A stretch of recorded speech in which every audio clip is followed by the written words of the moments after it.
A ver, licenciado, entonces aquí la cuestión es de que si yo voy el día de las elecciones y pongo un nombre, ya sea el mío, el de un conocido, el de alguien que fue candidato o precandidato independiente y no logró el registro, y el día de hoy me invita a que yo vote por él como candidato no registrado, a un amigo, un vecino, quien sea, ¿cuenta el voto? Definitivamente, sí cuenta el voto. Vamos a ver lo que nos dice el artículo 6 de la Ley Electoral del Estado.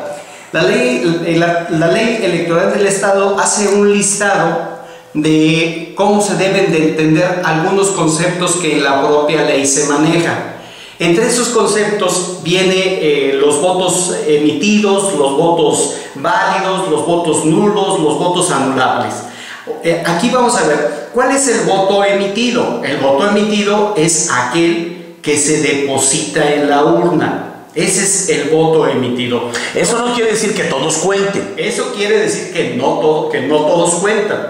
Entonces, por eso hacen esa clasificación, porque luego entramos a eso de voto válido, voto anulado y voto anulable. ¿Cuál es el primero? El voto válido es aquel que se da a favor de los partidos políticos, a favor de los candidatos independientes y, lo más importante, a favor de los candidatos no registrados. Esos tres tienen completa validez. Así es. Los partidos políticos se han empeñado en hacernos creer que el voto no vale. El voto sí vale.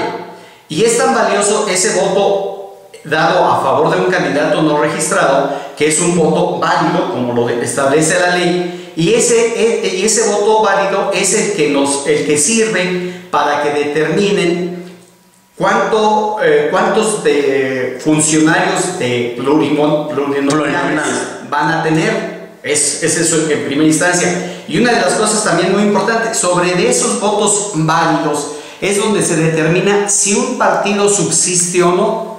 La ley exige que para que un partido mantenga su registro necesita el 3% de los votos válidos. A ver, vamos a poner un ejemplo. En las elecciones pasadas, ¿cuántos votos más o menos en total se sacaron en San Luis Potosí? No tiene usted más o menos el... Bueno, más o menos el porcentaje de votación fue del 58%. El 58% de votos válidos. El 2%... Pero si lo basamos en cantidades... En cantidades... ¿Qué serían? Pues estamos hablando de que es un padrón aproximado de 1.700.000. Entonces estamos hablando de que son como 1 millón de votos. Como 1 millón de votos los que se dieron, aproximadamente. Entonces, para eso, un partido político se le pide el 3%. Así es.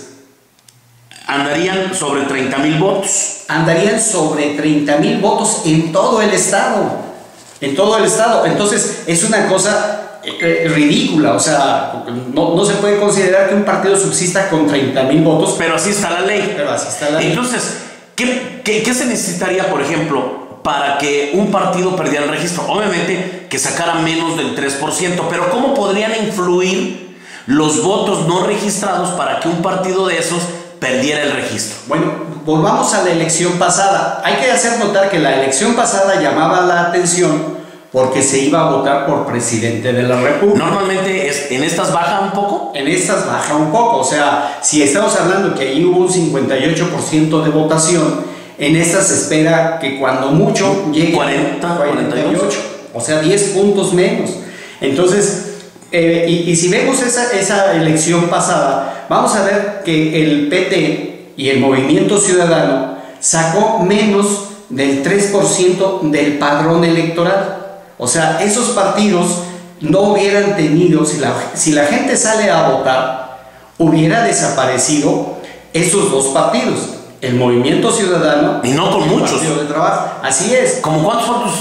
¿Con unos 2,000 votos más?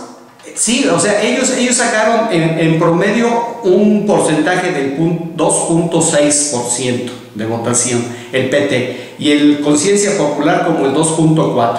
Entonces, les faltaron muchas décimas para alcanzar el 3%. Pero como la gente no salió a votar... Así es, los ayudó. O sea, a esos partidos pequeños A ellos les conviene que la gente no vaya a votar. Es por eso que se empeñan en desanimar a la gente que salga a votar. Y por eso bloquearon también las candidaturas independientes. Así es, definitivamente, porque al momento de que entran candidatos independientes y que hay otra opción, entonces la gente saldría a votar. Eso les aumentaría el número de votos que requieren para alcanzar el porcentaje y automáticamente desaparecen. Y automáticamente dejan de recibir millones y millones y millones de pesos, y nosotros como ciudadanos dejamos de mantener vividores. Así es, definitivo. Aquí te digo, la fórmula es muy simple. La fórmula es ir a votar, pero que nuestro voto sea válido.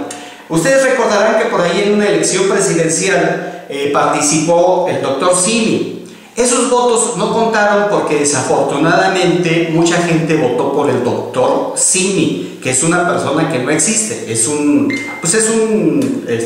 botarga, ¿verdad? Un concepto publicitario. Así es, un concepto publicitario. Aquí lo importante es que, como tú lo señalabas, si tú quieres votar por gobernador y te llamas Juan Pérez López, pues así pon tu nombre completo, Juan Pérez López. Si ahorita esas dudas de que, a ver, y realmente si yo salgo a votar ese día, ¿de qué va a servir el voto por alguien no registrado? Concretamente, ¿qué impacto voy a tener? Bueno, sí se va a tener, porque, insisto, dentro de la propia ley, el artículo 188, me parece que es de la ley electoral, nos dice cómo se deben de contabilizar los votos. Y nos dice que ahí los funcionarios de casilla deben de establecer cuántos votos se emitieron a favor de candidatos de partido, a favor de candidatos independientes y a favor de candidatos no registrados. O sea, y hablábamos del voto nulo. Ese no es un voto nulo, es un voto válido.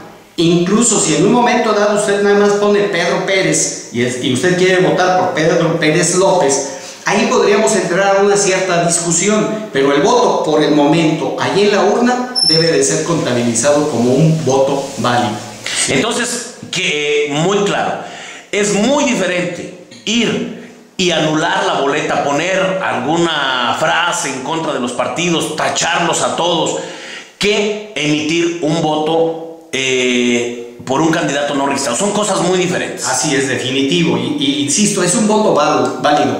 Y el voto, con esta palabra sí hay que hacer mucho énfasis. El voto sí es valioso, pero es valioso cuando lo damos en favor de un candidato no registrado. Ese es un voto valiosísimo, y además porque es la manifestación de nuestra voluntad. Hemos visto cómo en las últimas fechas están coartando esa libertad de expresión. Debemos de luchar por una verdadera libertad de expresión. Esto se trata de una manifestación, pero no de una enérgica manifestación, no de una enérgica protesta. Se trata de una manifestación efectiva. Aquí tenemos que hacer esa diferencia entre una manifestación enérgica y una manifestación efectiva. El voto a favor de candidatos no registrados es un voto efectivo, es una protesta efectiva, es una manifestación de voluntad efectiva que tiene que hacer cambiar el rumbo de este país.